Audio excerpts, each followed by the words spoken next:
NBA has a tanking problem that's gotten so bad that it's become really a big, huge talking point from everyone, from pundits around the league to Adam Silver and apparently the NBA owners as well. We're going to talk a little bit about that and a suggestion that they have in regards to tanking, fixing it, that I don't necessarily think is really going to fix it. Plus, while the dunk contest is officially dead, the All-Star game actually wasn't that bad, and Victor Wembanyama and also Anthony Edwards are making their cases to be the next faces of the league. We're going to talk about all that and more right after this.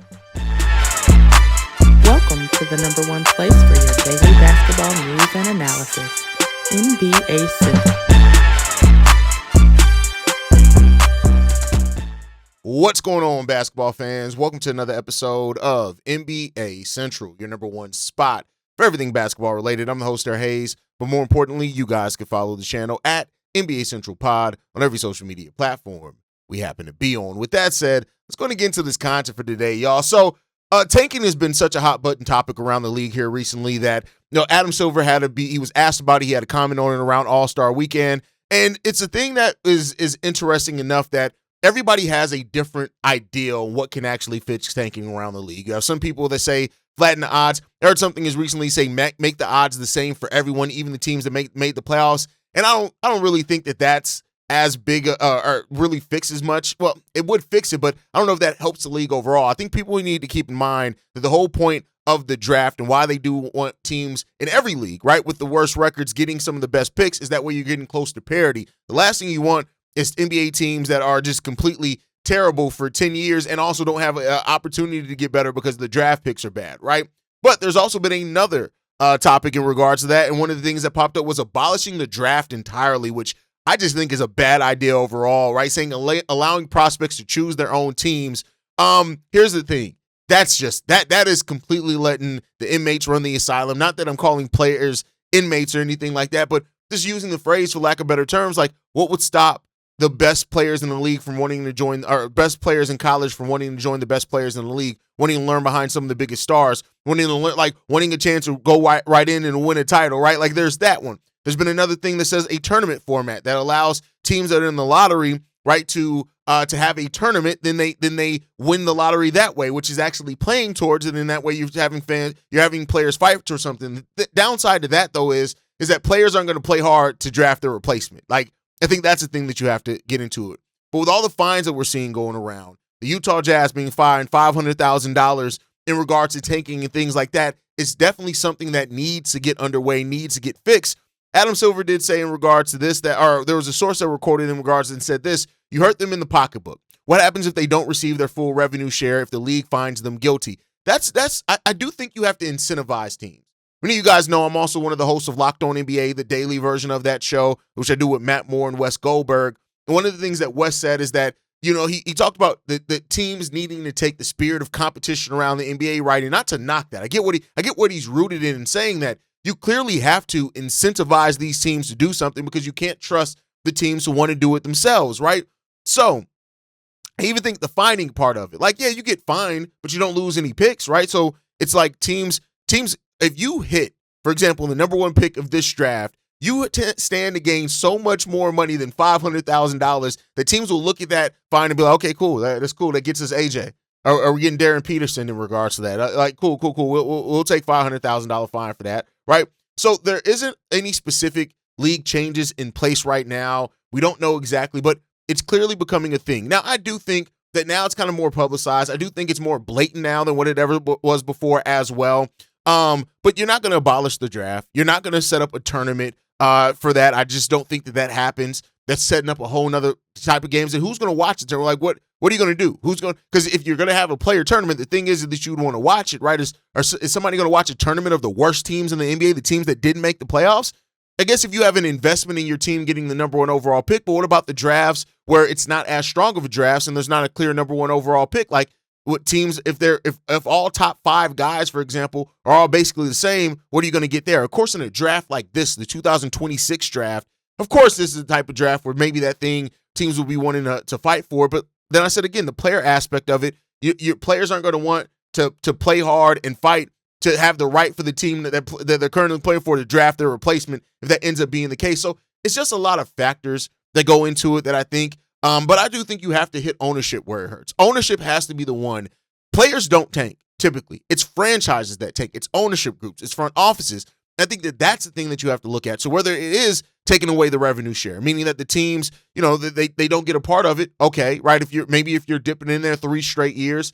One thing that Adam Silver did say, and I think it's a perfect quote from this, he says, you know it when you see it, right? It's not one of those things where you can say, hey, this team because they lost 12 games and this other team because they won 12 games, this other team that only won 11, that means they're both tanky. I don't think it's that simple because some teams just aren't well constructed. Some teams just aren't bad, right? Just aren't good. So I think that that's the thing when it happens.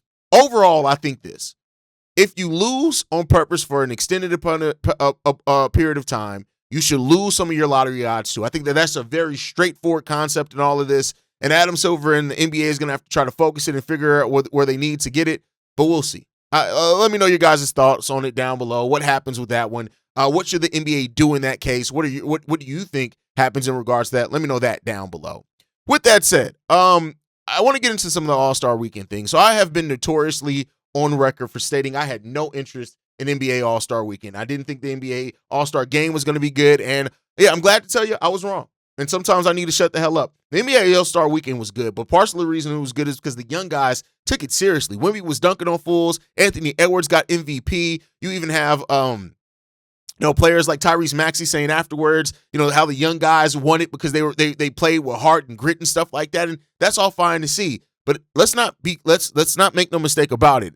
The All-Star Weekend as a whole still has several big holes. And one thing is the NBA dunk contest. We'll talk about the positives here in a minute. The NBA dunk contest, it's done. It's done. It's cooked. No stars, no creativity, no buzz, no excitement, no none of that. When G League players can be in it more than all-stars, the competition is cooked.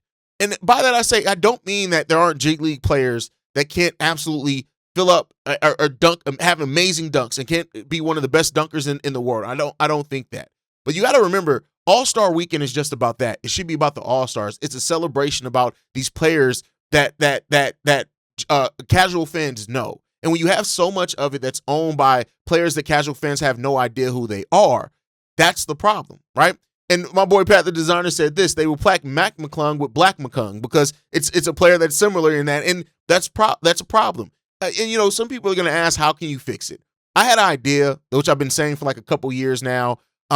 If you have some NBA stars go and pick some of the best dunkers from around the world, and that's a star that they sponsor, right? Meaning that star sponsors that player, they're representing that player in the dunk contest. I do think you can get a level of excitement because there are some amazing dunkers from around the world that these people don't know. And I think on that stage for that money, those people will put on an absolute show. But you still have to have the stars engaged in that in some shape, form, or fashion. But the dunk contest in its presence form, until people start giving a fuck again, it's done. It's cooked. It's over. There's no fixing it. There's no rehabbing it. There's none of that. It's done. Until you have stars involved in it that take some type of pride in the event is done. It's over with. And so that's the part that people are going to have to look at. And so we'll see. I have no idea. I will say this. Other parts of All-Star Weekend were really good. Even All-Star Saturday Night was pretty good overall. I got to give the NBA credit to that. The Shooting Stars contest was cool. I won't say that it was great, right? But you had Dame Lillard win it. He was a good storyline into that case, and it was all great and fine to see. But it may be time to just ditch the dunk contest, and maybe that maybe even going away from it from a little while, and then maybe you eventually have a star that's like, hey, listen, if the NBA brings back the dunk contest, I kill these motherfuckers, and then maybe at that point you bring it back and stuff like that. But the days of Zach LaVine, Vince Carter, Michael Jordan, some of the best, Aaron Gordon, right? Some of the best dunk contest winners of all time. This is done. This is absolutely done. And it has no life left into it. And so it is what it is. When one of the things that is the most standout thing from the dunk contest is Jace Richardson almost getting a major injury because he fell hard on the court after attempting a dunk, that is the major highlight to come out of that. That's a bad part of it. I mean, more people are talking about what Mac McClung said that he would have done in the dunk contest than what actually happened in the dunk contest. And that is a problem when it comes down to it. No stars kill the event. No awareness killed the event, and that's a big part of the problem here. And until the NBA fixes that, it is what it is. Now, I will say this. Parts of Saturday night did work. The three-point competition, I do think was pretty fun.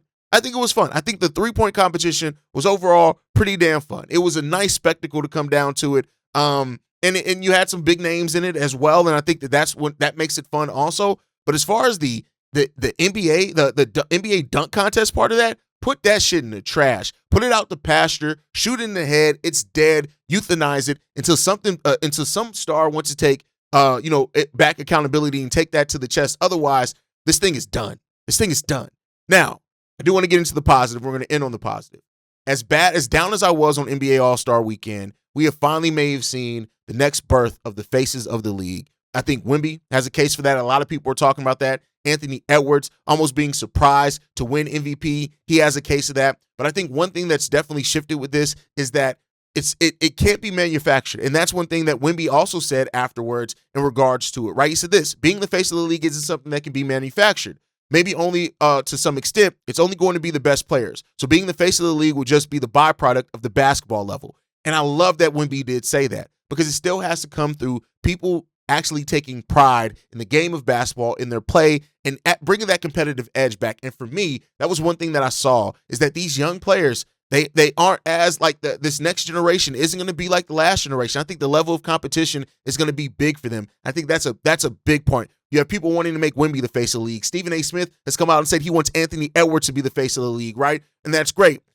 Stephen A. Smith saying this: a lot of people can't relate to somebody 7.5 feet.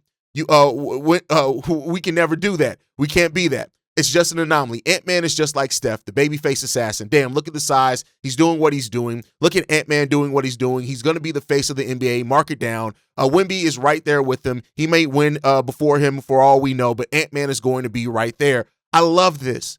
And I love that it's happening organically. We had the conversation a couple of years ago where we tried to force the face of the league and talked about like Ja Morant and other players being it. But I think it does have to happen organically. But we're running into that spot. You got LeBron James talking about retirement and we'll know when he knows, that type of stuff. But you do have to have somebody to carry that. And the NBA needs to start. One thing with the NBA, you got to build new stars. And we've talked about that before and how that matters to the marketability of the NBA. And whether it's Wemby, whether it's Ant, whether it's a combination of both, whether there's somebody that's not even in the league yet that we haven't talked about, whether there's somebody that is still growing in the league, whatever it is, you have to have that. And what Sunday night did for me is reminded me and made me feel like the NBA isn't in that terrible of a spot. It's not all gloom and doom when it comes to the NBA and potentially getting another face of the league and getting that spirit of competition back to where maybe some of these things like All-Star Weekend, maybe some of the things like we've seen too much friendliness on the basketball court, maybe all these things come back around. You know, I'm old enough to the point where you start seeing everything kind of circle back around. My parents used to talk about that, like, oh, you'll see certain styles come back around. I'm starting to see that. Hopefully one style that I want to see is competition coming back to the face of the league that I love, that I spend my time and effort covering. And what that means for everybody, I think will be really fun as well. But that's my time for today, guys, man. You guys already know what it is. You guys can follow us at NBA Central Pod. You can send us any feedback, questions, comments, concerns, NBA Central Show at gmail.com. Lastly, if you want to leave a text message and our voicemail for the mailbag, the number to do so, 773-270-2799. We're the number one spot for everything basketball related. And I'll catch you guys the next time I feel like making a video. Probably tomorrow. Peace, y'all. This has been a presentation of the Breaks Media.